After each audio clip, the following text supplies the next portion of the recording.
Desde siempre, el ser humano ha consumido toda clase de drogas, bien para curarse o por mero placer. Alcohol, cocaína, morfina, pero todas ellas hacen mella en el cerebro. Drogas y cerebro, cocaína y estimulantes, la mecánica del placer. En la actualidad, la biología es capaz de explicar los efectos en nuestras cabezas y el estudio de las drogas permite a la ciencia comprender mejor el funcionamiento del cerebro. La cocaína y su derivado, el crack, las anfetaminas y los antidepresivos tienen en común suministrar energía, confianza y una cierta euforia.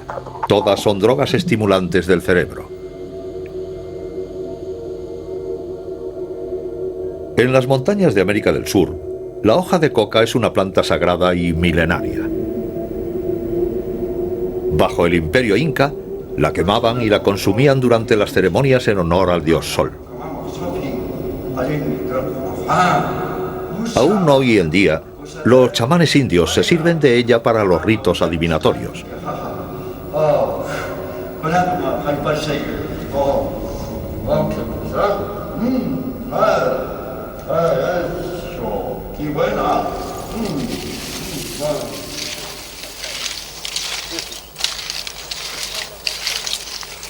En Colombia, Bolivia y Perú, la mayor parte de los indígenas tradicionalmente mastican las hojas de coca como aporte de energía para resistir la fatiga y para eliminar la sensación de hambre.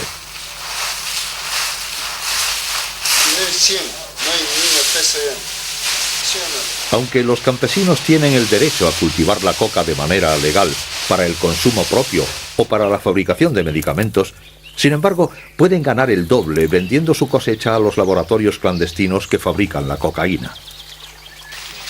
Se calcula que en la actualidad hay más de 13 millones de cocainómanos en el mundo. Con 158.000 hectáreas dedicadas a su cultivo, la cocaína genera un tráfico colosal que produce millones de dólares en beneficios y pone a aldeas enteras a expensas de los narcotraficantes. Esta es la hoja de coca. Este de aquí es su droga, lo que sale. Esto de acá.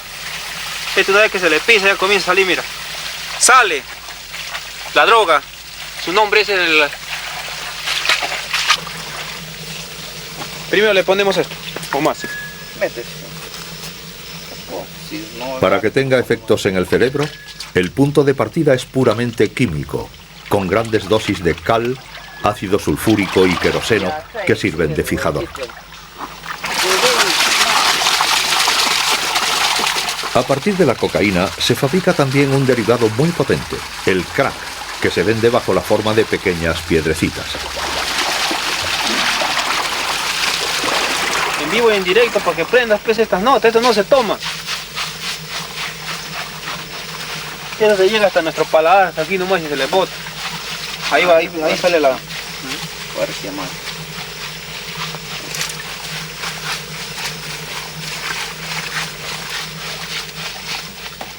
¿Has probado el palo?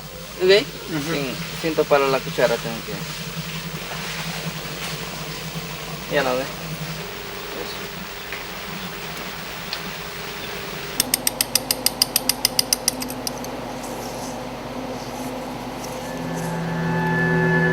Go ahead, from your side, Gene, Beaver.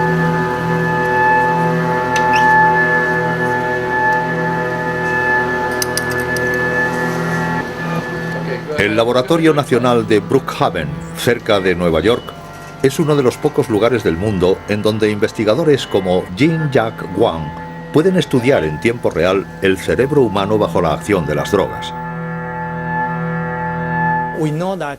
Sabemos que la cocaína la usaban desde hace miles de años los indios de Suramérica. La masticaban de la misma forma que el tabaco, lo cual no creaba dependencia. No era considerada una droga adictiva. Luego apareció el crack. Esnifada no provoca dependencia, pero fumada o inyectada en vena provoca una gran dependencia. Por tanto, el modo de administrársela y la velocidad con la que llega la cocaína al cerebro son lo que hacen a una persona dependiente.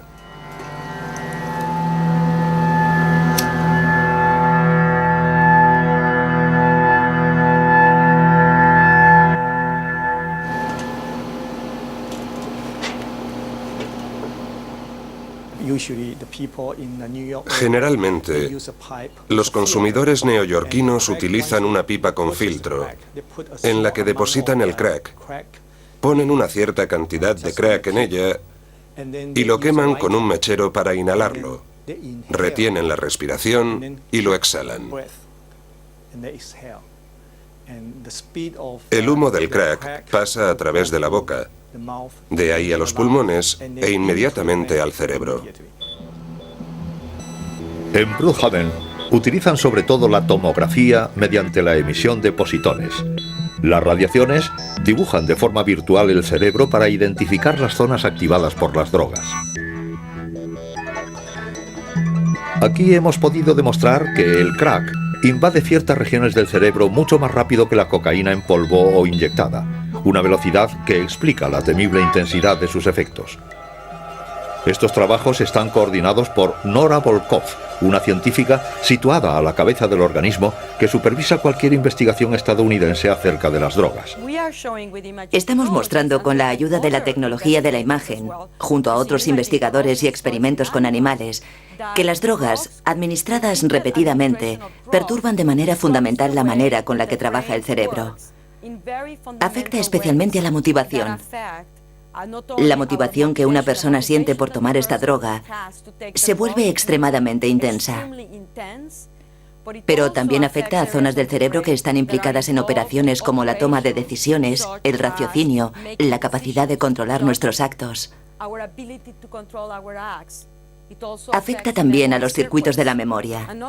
Y no solo a los circuitos que utilizamos para aprender una nueva lengua, sino también a aquellos implicados en recordar experiencias emocionales. Dentro de la cavidad craneal, el córtex es la parte más visible. Es donde residen nuestras facultades intelectuales. Bajo sus repliegues, en una zona oculta, se encuentra el área límbica que gobierna las emociones y las motivaciones. Y es aquí donde las drogas actúan. Para ello, todas las drogas piratean el sistema de comunicación del cerebro, pues nuestro cerebro se pasa la mayor parte del tiempo hablando consigo mismo. Su buen funcionamiento se basa en el diálogo incesante entre nuestros 100 millones de células nerviosas, las neuronas. Para hacer circular la información, las neuronas envían mensajeros químicos denominados neurotransmisores. Bien sea el dolor, el placer o el ritmo en el intercambio de información, los neurotransmisores regulan un equilibrio sutil y complejo del que dependen el conjunto de las funciones de nuestro organismo. Entre cada neurona existe un pequeño espacio en el que reina una intensa actividad. Es aquí, en la sinapsis, en donde actúan los neurotransmisores. Para hacer circular la información de una neurona a otra, se dirigen a sus receptores correspondientes. Estos mecanismos se dan en los seres humanos y en general en los mamíferos, incluidos los más pequeños. Nunca hubiéramos podido estudiar la acción de las drogas de no haber sido por las ratas y los ratones. Comparten un gran número de sus genes con nosotros y las drogas desencadenan las mismas tempestades en sus cerebros. De hecho, la humanidad entera tiene una deuda moral con estos pequeños animales.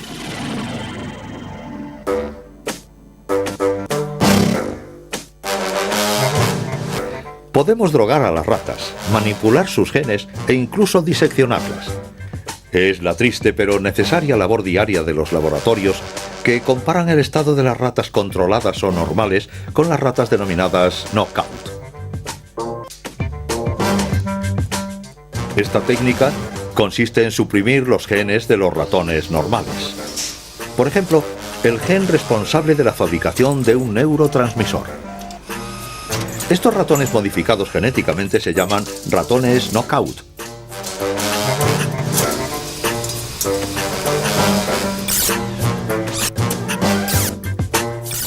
Al día de hoy, conocemos una decena de neurotransmisores, pero hay uno que juega un papel fundamental en la sensación del placer y la atracción por las drogas. Es la conocida dopamina.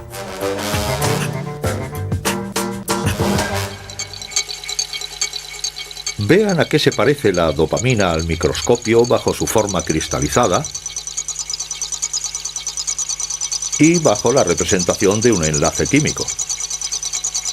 Una molécula microscópica de la que Bruno Giros estudia sus efectos destacados en el cerebro de los ratones normales y de los ratones knockout.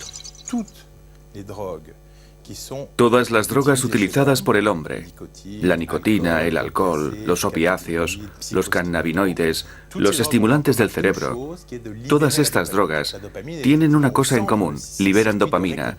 Así pues, la dopamina es efectivamente el centro de sus circuitos de recompensa, por no decir de sus circuitos de placer. La dopamina es liberada igualmente a través del juego compulsivo, las actividades sexuales o la ingesta de alimento. Y son precisamente la actividad sexual y la ingesta de comida factores importantes en la liberación de la dopamina. Es decir, se trata de comportamientos de supervivencia, son indispensables para la continuidad de la especie. Las drogas no hacen sino minar estas actividades y van en cierto sentido a engañar al sistema, a aprovecharse de él.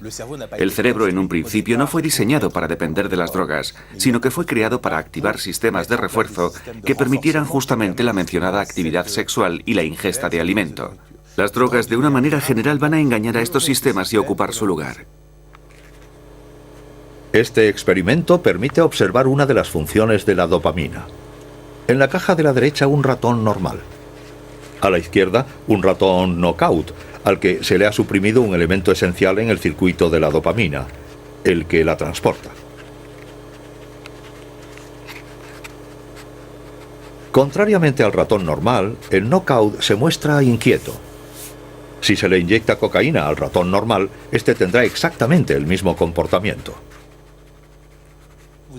Por una parte tenemos la terminación nerviosa del animal normal, que libera la dopamina.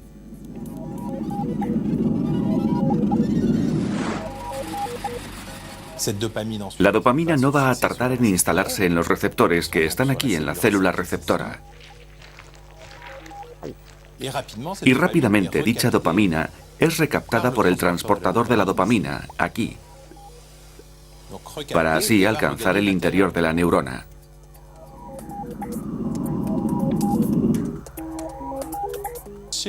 En el caso del ratón normal, al que le hemos inyectado cocaína, esta droga, un psicoestimulante como las anfetaminas, es una molécula que bloquea al transportador de la dopamina.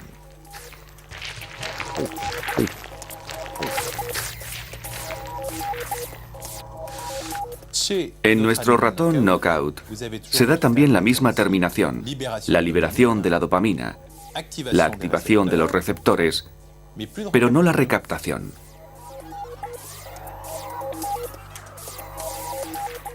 Por tanto, se liberan grandes cantidades de dopamina aquí en la sinapsis y toda esta dopamina activa a los receptores de manera muy importante. Aquí pueden ver esta hiperactividad. Ahora son mucho más activos. De hecho, muestran un comportamiento totalmente idéntico al de los ratones normales que acaban de ver y a los que se les ha inyectado cocaína.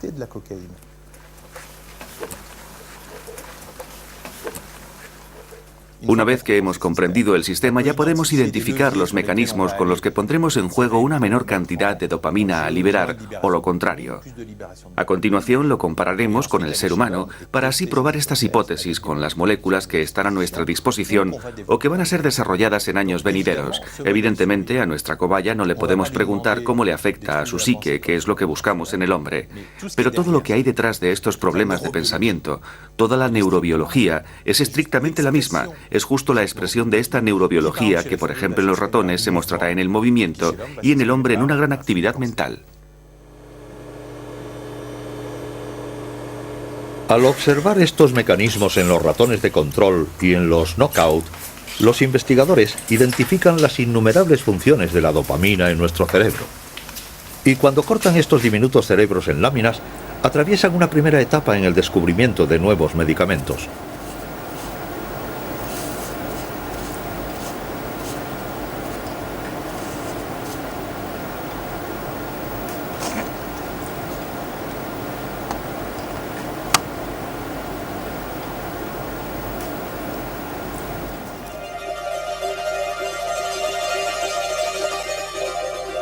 En la Universidad de Cambridge, Barry Everett dirige el Departamento de Psicología Experimental, donde estudia el papel de la dopamina en la toma compulsiva de drogas. Lo que interesa de estas drogas es que afectan directamente sobre el modo de actuar de este circuito de la dopamina. Pero los opiáceos, como la heroína y la morfina, interactúan sobre sus propios objetivos en el cerebro, que no son los receptores de las neuronas de dopamina. Interactúan más bien en los llamados receptores opiáceos. La nicotina, como su nombre indica, interactúa con el receptor nicotínico de la acetilcolina. El cannabis interactúa con el receptor cannabinoide. El alcohol interactúa con muchas cosas, y entre ellas están los receptores metilenodioxianfetamina y ácido gamma-aminobutírico. Así pues, cada tipo de droga tiene su propio objetivo químico en el cerebro. Y una de las grandes teorías que prevalecen para explicar por qué todas las drogas son adictivas, aunque ellas sean de diferente tipo, es que a través de sus diferentes zonas de acción primarias, su acción converge en el circuito de la dopamina. De una u otra forma, la dopamina acaba subiendo al cerebro.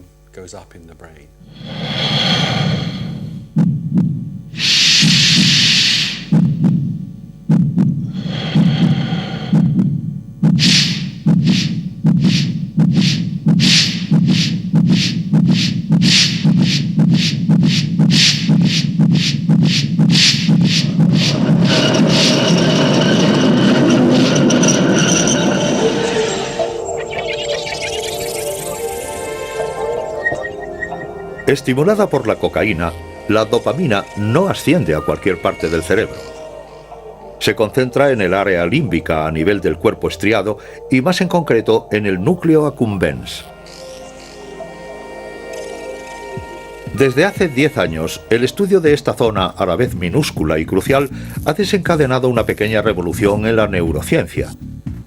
Todos están de acuerdo en que el núcleo accumbens sería el centro de sensaciones de placer provocadas por la dopamina.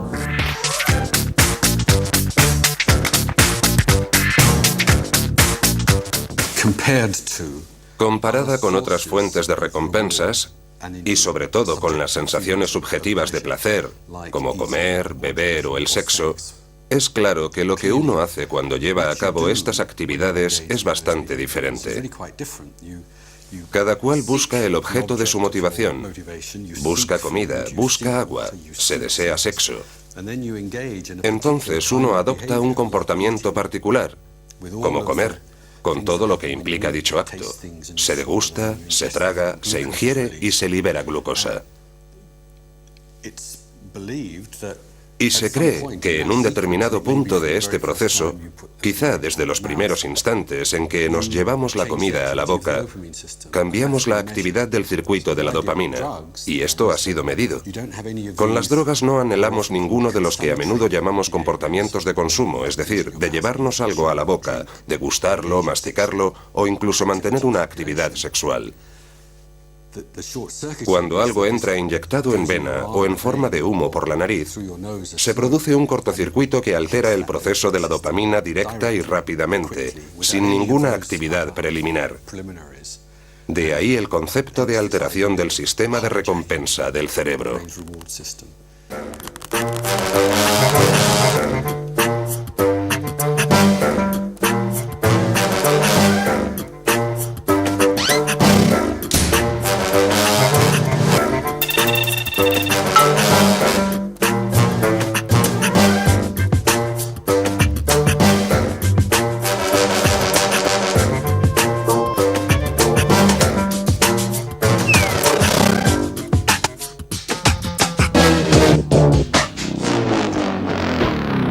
Bajo la acción de la cocaína, la dopamina permanece activa durante la sinapsis 300 veces más tiempo que en estado normal.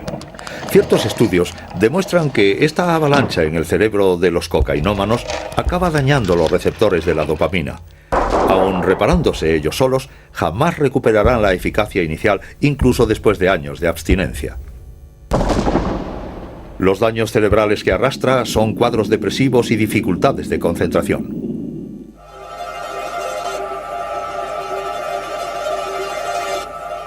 Bombardeado de dopamina, un cerebro bajo la cocaína está condicionado a buscar el mismo tipo de sensaciones.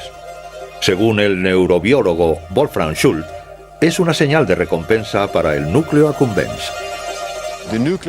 El núcleo accumbens parece ser una estructura más activada por recompensas que el resto de los circuitos de la dopamina. Si observáramos el cerebro humano mientras le estuviéramos enseñando a un individuo algo gratificante, digamos un billete de 10 libras, el núcleo accumbens estaría totalmente estimulado. Y esto es debido a la activación del sistema de la dopamina que tiene como fin el núcleo accumbens. La recompensa estimula también al cuerpo estriado, pero un poco menos. Una recompensa puede ser una bebida, comida, un estímulo sensorial o visual. Puede ser también una buena melodía musical. No existe un órgano sensorial específico para la recompensa. La recompensa es definida por el comportamiento y tiene quizá 3 funciones mayores. La primera función puede ser, por ejemplo, buscar algo diferente con el fin de obtener una recompensa. Cuando presiono el botón de una máquina, yo no sé qué pasa, pero sale un refresco de cola. En tanto que humano me gusta dicho refresco y lo volveré a hacer. Esto es la función del aprendizaje de la recompensa.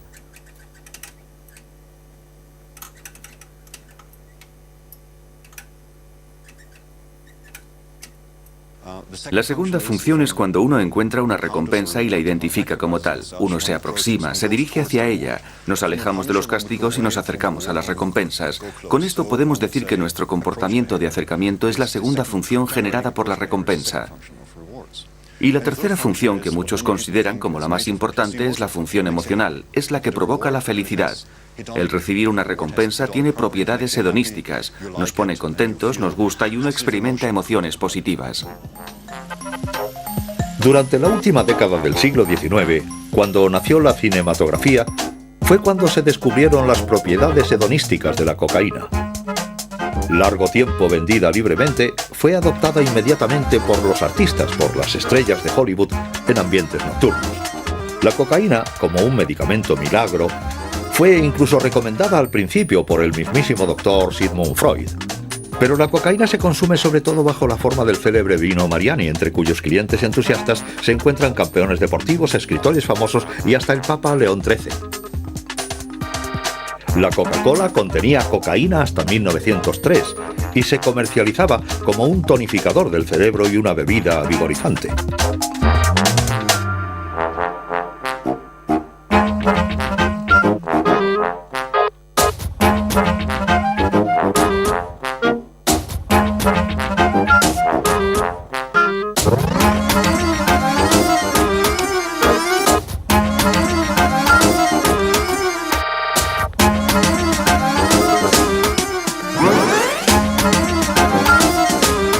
La cocaína fue al fin prohibida en todo el mundo en 1914.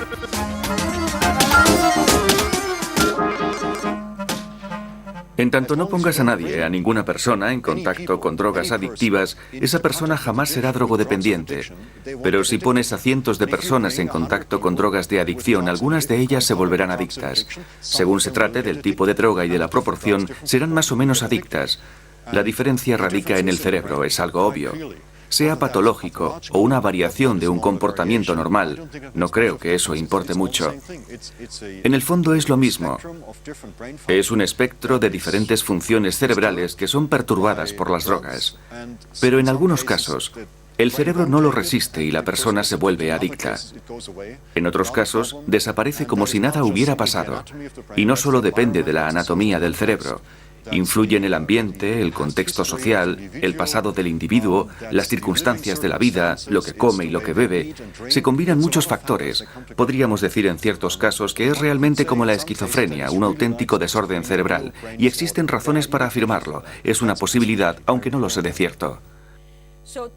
Para mí, la consecuencia más importante de mi trabajo es que me ha ayudado a conceptualizar la drogodependencia como una enfermedad del cerebro, en la que se observan claramente anomalías en el funcionamiento del mismo, que en este caso se traducen en un comportamiento perturbado. Las anomalías en el funcionamiento del corazón se traducen en una mala circulación sanguínea, algo que la gente entiende claramente. Nadie pone en duda que si tienes un problema de miocardio es que tienes una enfermedad cardíaca. Lo que sí se cuestiona es que si alguien presenta una conducta anormal por consumo de drogas, se trate de una enfermedad. Su respuesta inmediata será que fulano de tal ha elegido tomar drogas y por tanto es una elección individual.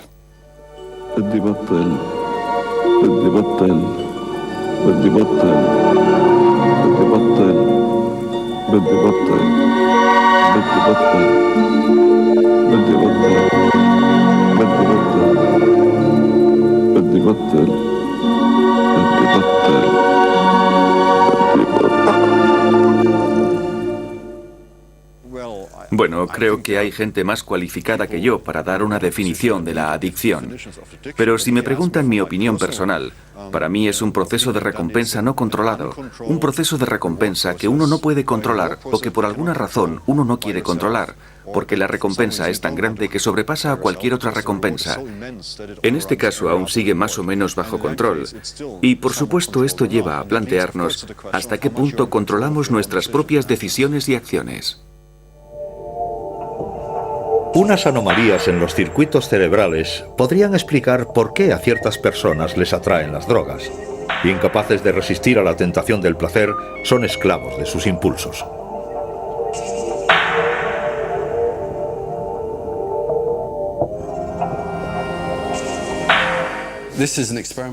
Esto es un experimento practicado a menudo con seres humanos y consiste en medir un aspecto de su impulsividad, que no es sino la capacidad de esperar una mayor y mejor recompensa. Es como cuando dices, ¿una galleta ahora o una tarta después? Al individuo le puedes dar a elegir entre una recompensa inmediata, como pueda ser dinero, o una recompensa posterior, aunque mayor. Pero algunos individuos con un cierto grado de impulsividad buscan una gratificación inmediata. Son incapaces de esperar una recompensa mayor y mejor. No sabemos mucho a un nivel neurobiológico, pero parece que los daños en el núcleo accumbens favorecen la impulsividad en este tipo de situación. Los individuos con el núcleo accumbens dañado no pueden esperar recompensas más importantes a largo plazo. Estos desarreglos en el circuito de la dopamina pueden dar lugar a verdaderas enfermedades. En este chico agresivo, filmado en los años 70, los médicos, sin duda, identificaron un problema deficitario de la atención junto a un exceso de actividad. Más conocido con el nombre de hiperactividad, este desorden se traduce en agresividad, una fuerte impulsividad e incapacidad para concentrarse.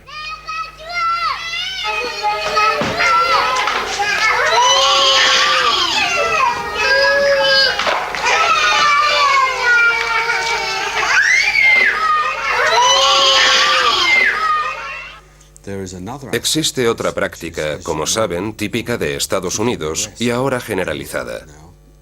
Los individuos hiperactivos son tratados con un estimulante como por ejemplo la Ritalina. La Ritalina es un compuesto próximo a las anfetaminas y que posee numerosas propiedades. Las anfetaminas son estimulantes psicomotores. Nos presentamos con la paradoja de un estimulante psicomotor utilizado para aliviar un comportamiento hiperactivo. En Estados Unidos, de 4 a 5 millones de escolares siguen este tipo de tratamiento y el crecimiento en Europa es vertiginoso.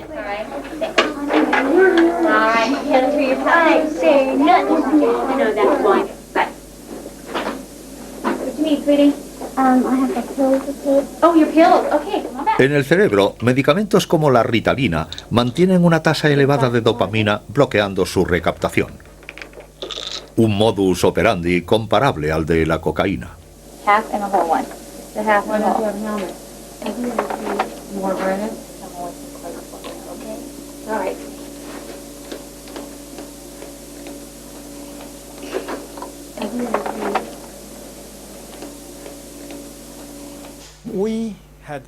Hemos emprendido un estudio muy interesante.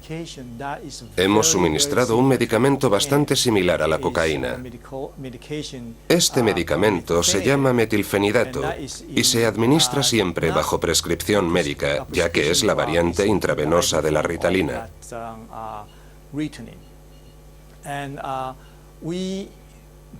Se la administramos a un grupo de cocainómanos y nos encontramos con que a la mayoría de ellos les gustaba.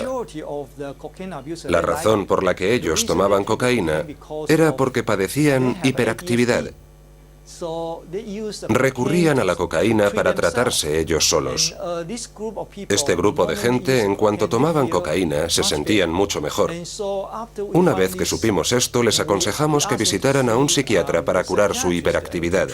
Hasta ahora no han vuelto a probar la cocaína. De hecho, la acción química de estos medicamentos es muy próxima, a veces idéntica, a la de las anfetaminas. Disponible su venta desde los años 30, las anfetaminas se presentaban bajo la forma de inhaladores contra el asma, estimulantes o inhibidoras del hambre. Los deportistas, los transportistas, los políticos y los militares recurrían a ellas con asiduidad.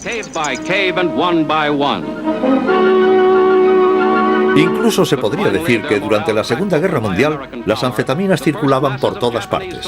Los ejércitos alemán, estadounidense e inglés distribuían dosis de anfetaminas a sus soldados para combatir el agotamiento.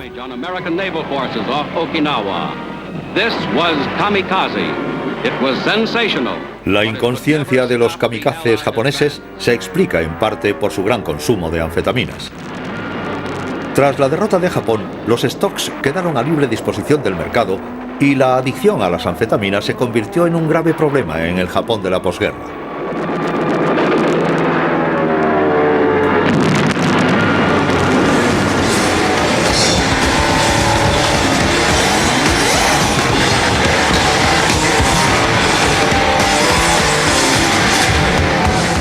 En los años 60, la anfetamina, rebautizada con el nombre de Speed, se hizo muy popular entre la juventud. Bajo esta sustancia, los Who cantaban My Generation antes de romper sus instrumentos al acabar cada concierto.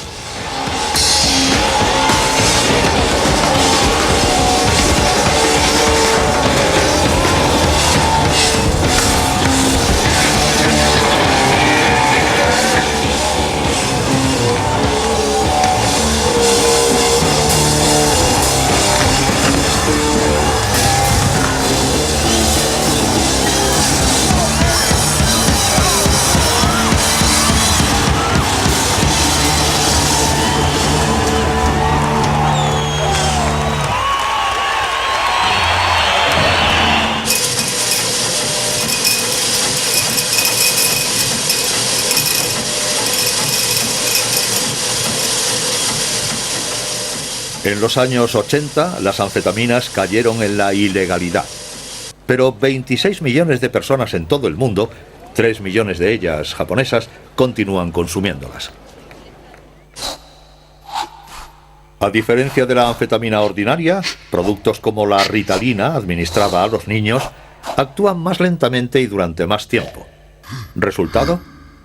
Disminución de la euforia en pro de una mejor capacidad de concentración. La duda es el futuro de esos niños sometidos a estimulantes. Algunos piensan que corren el riesgo de desarrollar a largo plazo una atracción por las drogas.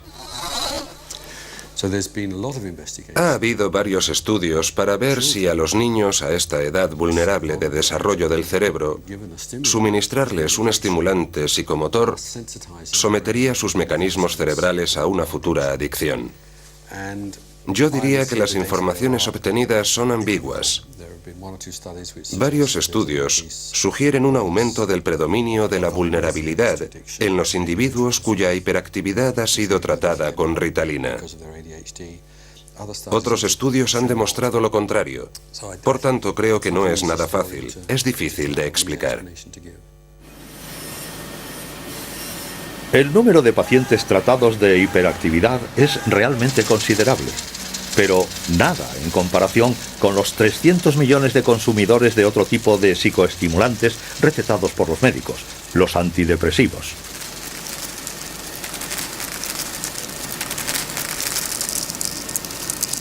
Especialista en las depresiones bajo su aspecto biológico, psiquiátrico y farmacológico, Michel Amon estudia los mecanismos de acción de los antidepresivos. Intuitivamente se sabe con claridad lo que es la depresión. Es un estado de ánimo triste. Esta es la definición más conocida, pero son también una serie de síntomas que demuestran que se trata de una patología, de una verdadera enfermedad. Es en particular una infravaloración de sí mismo. Efectivamente, se tiene la impresión de que uno no vale nada. Es también una pérdida de motivación.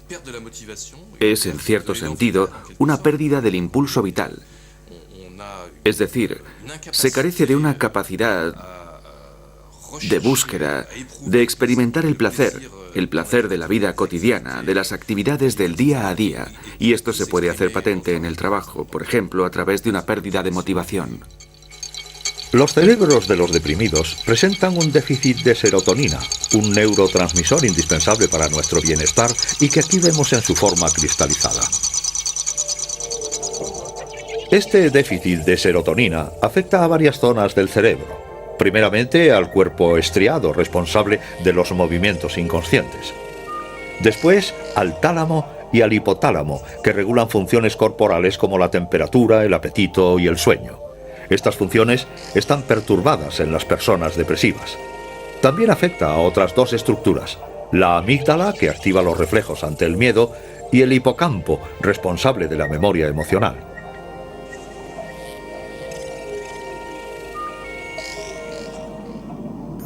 Los antidepresivos utilizados actúan sobre la serotonina como los psicoestimulantes sobre la dopamina. Sus moléculas ralentizan la reabsorción de la serotonina. La serotonina puede entonces activar sus receptores permanentemente.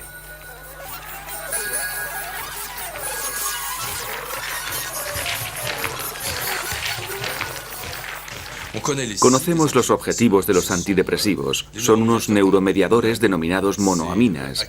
Actualmente, junto a los antidepresivos, se utilizan habitualmente primero la serotonina y también la noradrenalina.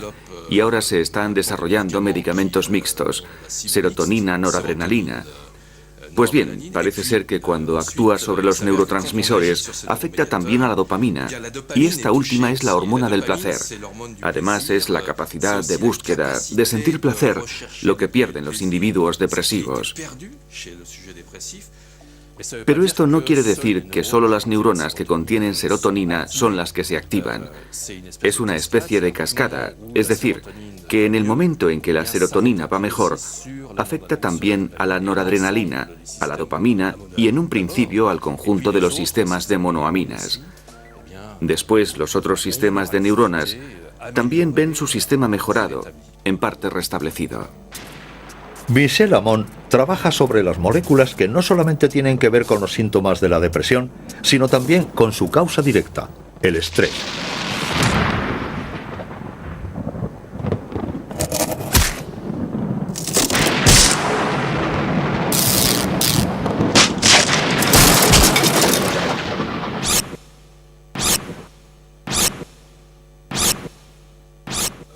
A partir de aquí hemos podido reproducir modelos animales de depresión que reposan efectivamente en la exposición de los animales a un estrés continuo.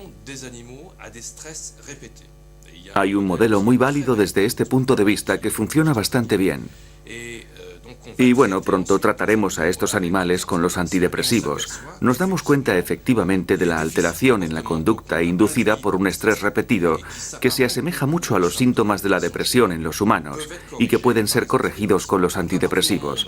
A partir del momento en que hemos dado con ello, hemos podido explorar en el animal lo que sucede en su organismo y más particularmente a nivel cerebral. Y esto es realmente un avance en el conocimiento de los procesos biológicos asociados a los problemas depresivos. En el hospital Petit-Salpêtrière de París, Charles Cohen-Salmon ha puesto a punto un modelo animal de la depresión. Somete a los ratones a una serie de pequeños problemas repetidos e inesperados.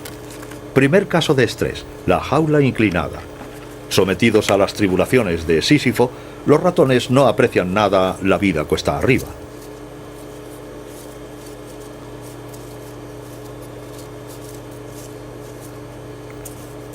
Segundo caso, la cama mojada. Los ratones deben prescindir de las ventajas de un nido confortable para afrontar los tormentos de una siesta húmeda.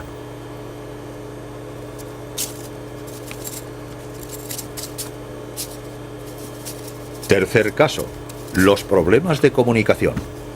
Separados unos de otros, los ratones tienen que recurrir al ingenio para entrar en contacto.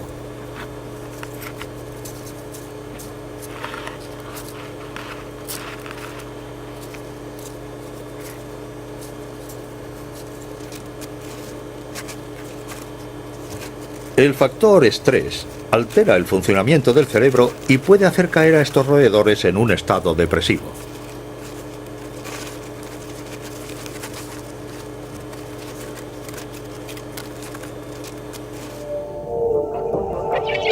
En el cerebro, el estrés se concentra inicialmente en el hipotálamo, uno de los reguladores del apetito y del sueño. El hipotálamo transmite sus órdenes a la hipófisis, una glándula minúscula y poderosa que segrega otra forma de mensajero químico, una hormona. Contrariamente a los neurotransmisores, la adenocorticofrótica, también llamada ACTH, es capaz de viajar por los vasos sanguíneos a todas las partes del organismo. Si es una hormona, esto quiere decir que es liberada en la sangre y que va a actuar sobre un objetivo. En este caso, una glándula que se encuentra en los riñones y que se llama glándula suprarrenal. En esta zona, en la corteza, lo que se denomina el córtex de la glándula, se encuentra la glándula córtico-suprarrenal. La ACTH actúa sobre las células a este nivel. Activa las células y estas últimas van a liberar lo que se denomina cortisol. Es una de las hormonas, yo diría la principal, que permite al organismo reaccionar ante el estrés.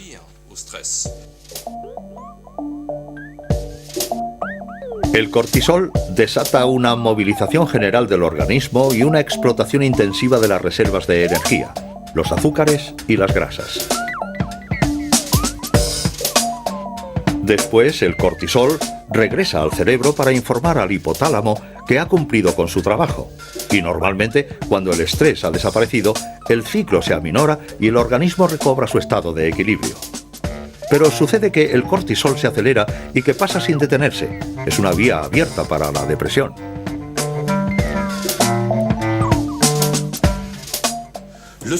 El sujeto depresivo es un individuo cuyo sistema de estrés, de reacción al estrés, está constantemente activo.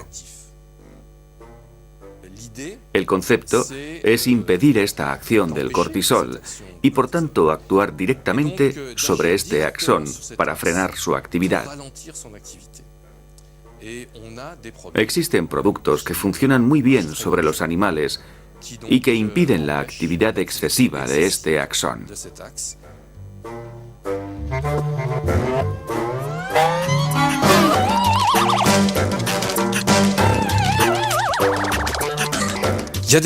Existen tentativas ya realizadas en los seres humanos con resultados que parecen prometedores. Se estima que el 15% de la población puede presentar en un momento u otro de su existencia efectivamente un episodio depresivo. El hecho de estar deprimido o algo similar era considerado solo como algo negativo hace unos años, y lo sigue siendo en algunos lugares, cuando en realidad se trata de una patología, de una enfermedad. Estas personas sufren y existe un sustrato biológico. Puede verse en el cerebro lo que pasa, en el cerebro del enfermo, y también puede verse cómo actúan los medicamentos sobre él. En resumidas cuentas, para mí es una patología al mismo nivel que la drogodependencia. Un toxicómano es un enfermo y no alguien al que se le deba tratar o considerar como a un delincuente. Es un enfermo. Repito, tiene una cierta apetencia por un producto, la droga, en un momento dado. El hecho de tomarla y su vulnerabilidad particular le convierten en un enfermo al que es necesario curar. Estas personas están enfermas, los deprimidos también, los que padecen fobias. Las alteraciones de comportamiento son verdaderas enfermedades.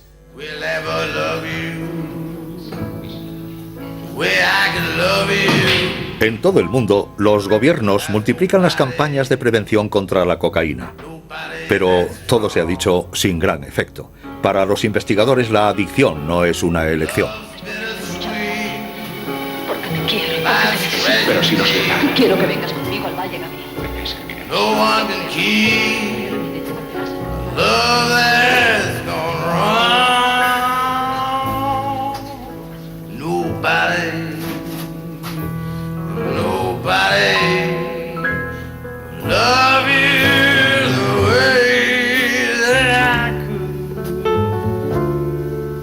'Cause nobody that strong. 'Cause nobody.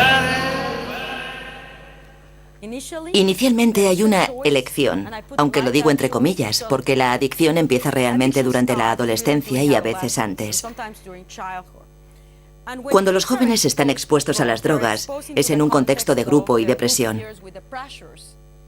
Muy a menudo no eligen porque quieran tomar la droga, sino porque desean formar parte de un grupo, lo cual es una respuesta neurobiológica normal durante la pubertad.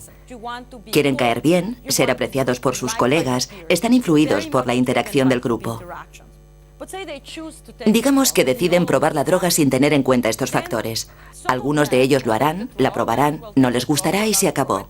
Otros se engancharán a ella. Sin embargo, estos eligieron probar la droga, no convertirse en adictos. Es justo como el que se fuma un cigarrillo. Él ha elegido fumárselo, pero no desarrollar un cáncer de pulmón. Exactamente el mismo proceso. No lo sabemos con seguridad entre los animales, pero en los humanos se estima que entre el 20 y el 30% de las personas que prueban la droga son vulnerables a la dependencia y acabarán volviéndose adictas. ¿Es la toxicomanía una verdadera enfermedad del cerebro? ¿Nuestra voluntad y el control de nuestras pulsiones dependen del equilibrio interno de nuestro cerebro? Una de las cualidades más apreciadas del comportamiento humano es el control de la voluntad. Después de todo, el valor de la libertad es muy importante. La gente lucha por la libertad. Esta es una de las razones por la que es tan importante. Pero la libertad no tiene sentido si no hay control voluntario. Bueno, como iba diciendo, para poder ejercer un control voluntario, ciertas zonas del cerebro deben funcionar correctamente. Y si no lo hacen, ¿podríamos hablar de control voluntario?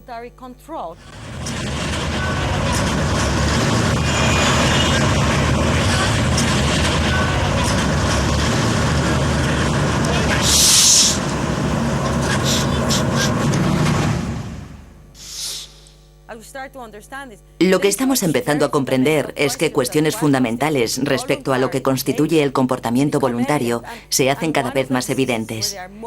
Y una de las enfermedades donde se hace más patente es en la drogodependencia. Porque hablo con propiedad. Durante muchos años he estado tratando con drogodependientes.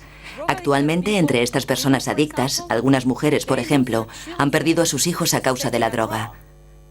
Se les advirtió diciéndoles, si consumen drogas, nos haremos cargo de sus hijos. Y en realidad quieren a sus hijos, no quieren perderlos. Pero por la razón que sea, se encuentran con un amigo, les tientan con la droga y antes de darse cuenta ya la están consumiendo, a expensas de perder a sus hijos. Y no es que no quieran a sus hijos, es que no pueden controlarlo. Es como si hubieran perdido todo control. Los que podemos controlarlo decimos, ¿cómo pueden llegar a esto? ¿Es el hombre esclavo de sus neuronas? ¿Nuestras decisiones son fruto de nuestros razonamientos o el producto de la gran farmacia que es nuestro cerebro? ¿Qué lugar ocupa nuestro libre albedrío en todo esto? Pensamos que existe el libre albedrío, lo damos por asumido. De otra forma tendríamos graves problemas para dirigir un gobierno, un Estado y nuestra civilización. Pero ¿cuál es el límite del libre albedrío? ¿Hasta qué punto está influido por el subconsciente y por las recompensas que actúan en el inconsciente? Eso no se sabe. Yo tampoco lo sé, es un tema muy complejo. Y si me preguntan un ámbito de investigación preferente, este podría valer, el mismo libre albedrío. Quizás aún más que la conciencia, porque es algo que determina el funcionamiento de la sociedad, la cual está dirigida por cerebros de individuos.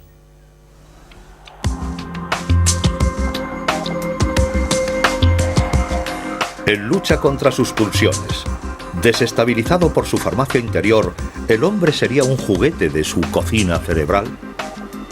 Ya nadie puede ignorar hasta qué punto la química cerebral conforma un equilibrio sutil capaz de influir en nuestro comportamiento y particularmente en nuestra actitud frente a las drogas. Las alteraciones en la química del cerebro permiten retomar los orígenes de los problemas psíquicos. Los antidepresivos corrigen anomalías perfectamente observables en el cerebro de los depresivos. Los trabajos de los científicos se comprometen ahora en cambiar la actitud de la sociedad ante verdaderas enfermedades como son la depresión y la toxicomanía.